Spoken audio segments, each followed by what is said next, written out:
Code P0756 means Shift Solenoid B Performance or stuck off.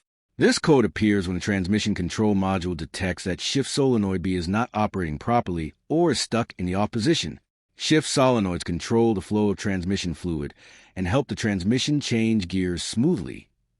When the P0756 code appears, the check engine light will usually turn on. Drivers may experience harsh shifting, delayed gear engagement, transmission slipping, poor acceleration, or the transmission entering limp mode. In some cases, fuel economy may also decrease. The most common cause of P0756 is a faulty Shift Solenoid B.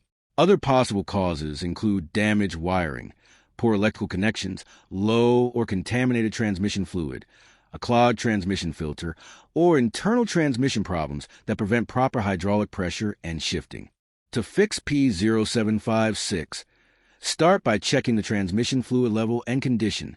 Next, inspect the wiring and connectors leading to Shift Solenoid B for corrosion or damage. Test the solenoid for proper operation and replace it if necessary. After completing repairs, clear the code using a scan tool and test drive the vehicle to verify normal transmission operation.